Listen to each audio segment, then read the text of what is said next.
কাঞ্চন মল্লিক তো এরকম ছিল না, উনি তো অভিনেতা ছিলেন,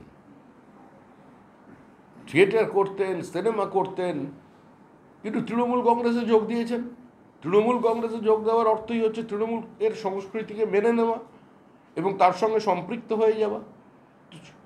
কুচবিহার থেকে কাকদ্বীপ পর্যন্ত তৃণমূল কংগ্রেস যে আচরণ করে চলেছে, যারা বিভিন্ন প্রতিষ্ঠানে গিয়ে সেখানকার আধিকারিকদের সঙ্গে যে ব্যবহার করছে, তো সেটাই কাঞ্চন মল্লিক করেছে, সেটাই অনুব্রত মণ্ডল করেছে, সেটাই তৃণমূল কংগ্রেসের অন্য নেতারা করে থাকে। তো এটা অত্যন্ত স্বাভাবিক।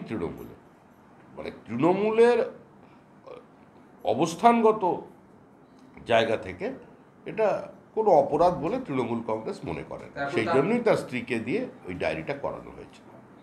তৃণমূল কংগ্রেসের ঘোষিত এজেন্ডা যেটা আছে সেটা হচ্ছে রোহিঙ্গা, বাংলাদেশি অনুপ্রবেশকারী এবং ভুয়ো ভোটারদের নাম ভোটার তালিকায় রেখে দিতে হবে।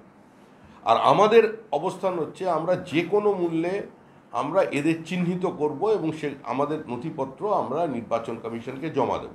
নির্বাচন কমিশনের কাছে সবচেয়ে বড় চ্যালেঞ্জ হচ্ছে পশ্চিমবঙ্গের নির্বাচনের যে ভোটার লিস্ট তৈরি হবে সেটা যেন ত্রুটিমুক্ত হয়।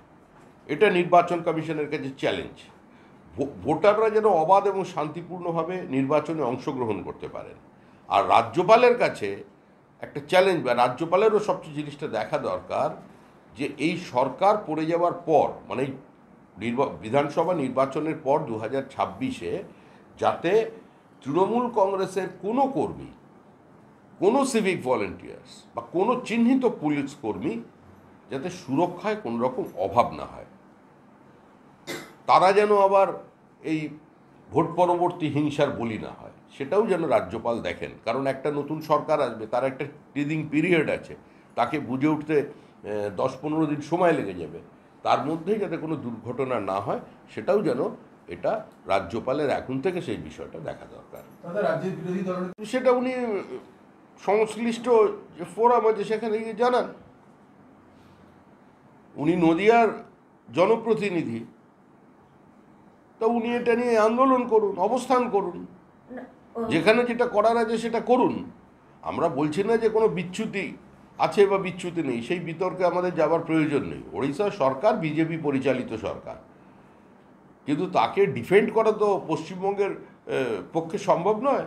আর স্বাভাবিকভাবেই একটা সরকার কোনো কাজ করতে গেলে দু একটা ত্রুটি বিচ্যুতি হতে পারে, কিন্তু পশ্চিমবঙ্গে রোহিঙ্গাদের, বাংলাদেশি মুসলিম অনুপ্রবেশকারীদের নিয়ে আসা, ভোটার লিস্টে নাম ঢোকানো, এ নিয়ে তো প্রকাশ্যে তৃণমূল কংগ্রেসের নেতা বিবৃতি দিয়েছেন একজন বাংলাদেশির নামও যেন ভোটার লিস্টে না থাকে। এবং মুখ্যমন্ত্রী, যিনি একদিন এই অনুপ্রবেশ নিয়ে সমস্ত কাগজপত্র স্পিকারের টেবিলে ছুঁড়ে ফেলে কেঁদে বেরিয়ে এসেছিলেন হল থেকে, সেই মুখ্যমন্ত্রী আজকে তিনি বাঙালি ইস্যু তুলছেন এবং অতীতে বলেছেন যে অনুপ্রবেশ বলে কিছু নেই, ও যাওয়া আসা এটা তো চলবেই। তো টিএমসি প্রশ্নপত্র লেখে, টিএমসি উত্তর দেয়, আবার টিএমসি সেখানে নাম্বার দিয়ে দেয়, তো ক্লিনচিট তো দেবেই।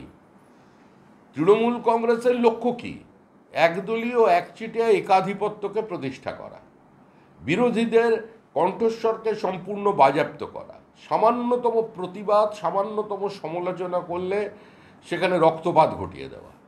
এটা তৃণমূলের ঘোষিত অবস্থান, এটা তৃণমূলের কর্মসূচি। তো সেই কর্মসূচিটি যারা অত্যন্ত দৃঢ়তার সঙ্গে বিভিন্ন কলেজে পালন করে চলেছে, তাদের মাথায় তো তৃণমূল কংগ্রেসের আশীর্বাদের হাত থাকবেই, এটি স্বাভাবিক। মেদিনীপুর কলেজে দেখা গেছিল এর আগে ঢুলিতে করে রোগীকে নিয়ে আসতে হবে। নয়, মহারাষ্ট্র আছে, তামিলনাড়ু আছে, উড়িষ্যায় যারা ধরা পড়েছে তাদের কাছে 300-র বেশি ভুয়ো আধার কার্ড পাওয়া গেছে এবং তারা স্বীকার করেছে এগুলো তারা পশ্চিমবঙ্গ থেকে পেয়েছে। বারাসাত, মধ্যমগ্রাম এবং শিলিগুড়ি হচ্ছে এগুলো তৈরি করার হাব। তামিলনাড়ু অবিজেপি শাসিত রাজ্য, প্রতিনিয়ত বাঙালি যারা পরিযায়ী শ্রমিক আছেন তাদের আইডেন্টিটি চেক করা হচ্ছে এবং তাদের মধ্যে কিছু অংশের বাংলাদেশি পরিচয় পাওয়ার পর তারা বলছে বাঙালিদের রাখবো না, কারণ তারা নিজেদের আভ্যন্তরীণ নিরাপত্তা নিয়ে চিন্তিত। তো এটা শুধু বিজেপি শাসিত রাজ্যে নয়, এটা সারা ভারতবর্ষ জুড়ে চলছে এবং এটা চলা উচিত। ডিটেক্ট অ্যান্ড ডিপোর্ট, এইটা বিজেপির ঘোষিত অবস্থান। এটা ধর্মশালা নয় যে যার যখন খুশি এখানে এসে ঢুকে পড়বে। দাদা এসএসসি যে চাকরি না, এটা তো স্বাভাবিকই আছে। তৃণমূলকে মারছে তৃণমূল। তৃণমূলকে যদি অন্য কেউ মারার ক্ষমতা রাখতো, তৃণমূলকে যদি পাল্টা মারের অবস্থানে কেউ পৌঁছতো, তাহলে তো পশ্চিমবঙ্গে রক্তগঙ্গা বয়ে যেত। পুলিশ, সিভিক ভলেন্টিয়ার্স, তৃণমূল হুডলুম, তৃণমূলের নেতারা একযোগে আক্রমণ করে। তো এখানে যারা আছে সমাজবিরোধী খুনটুন যারা করে, তারা তো এখন সবাই তৃণমূল হয়ে গেছে, প্রত্যেকে তৃণমূলের পতাকা হাতে নিয়ে নিয়েছে। আর মালদার এই ঘটনা তো সর্বজন বিদিত, প্রত্যেকেই জানে তৃণমূলের আভ্যন্তরীণ লড়াইয়ের জন্য মালদায় ওই খুনটা হয়েছিল। দাদা এই মুহূর্তে কলকাতার কলেজগুলো নজরে কি এখন হতশ্রী হয়ে যাচ্ছে? দেখুন, পথশ্রী হবে কি করে? যারা পথশ্রীর ঠিকাদার ছিলেন তারা কেউ পেমেন্ট পাচ্ছে না, টাকা নেই, কেউ কাজ করতে চাইছে না। আগে ঠিকাদাররা অফিসারের পেছনে পেছনে দৌড়ে বেড়াতেন কাজ পাওয়ার জন্য। এখন অফিসার তারা এখন ঠিকাদারদের খুঁজে বেড়াচ্ছে, কেউ কাজ করতে চাইছে না। 2 বছর 3 বছর ধরে পেমেন্ট হয়নি। বিভিন্ন জায়গায় কেউ ইট দিয়েছেন, কেউ পিচ দিয়েছেন, কেউ বালি দিয়েছেন, স্টোন চিপস দিয়েছেন, তারা টাকা পাচ্ছেন না, কারণ তাদের যে টাকা দেবে সে পেমেন্ট পাননি। এই পরিস্থিতি তৈরি হয়েছে সেখানে। তো স্বাভাবিকভাবেই তৃণমূলের তো অন্য কাজগুলো তো হচ্ছে, সেগুলোকেও আপনারা একটু দেখা দরকার। আপনারা জগন্নাথের মন্দির পেয়েছেন, রাস্তা ভাঙলে কি হবে? দাদা আর একই সঙ্গে বাগবাজারে যে মা শারদার স্মৃতি আগামী দিন রাজনার মতো নেতৃত্বে। দেখুন, আমরা তো এদিক থেকে ওদিক থেকে লোক জড়ো করে রাজনীতি করি না। আমাদের নির্দিষ্ট রাজনৈতিক অবস্থান আছে, নির্দিষ্ট কর্মসূচি আছে, নির্দিষ্ট চলার পথ আছে।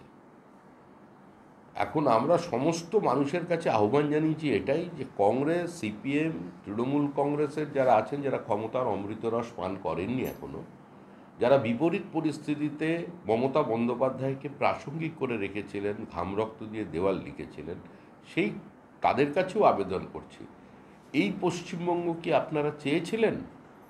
সুতরাং আগে তৃণমূল সরকারকে বিদায় দিতে হবে।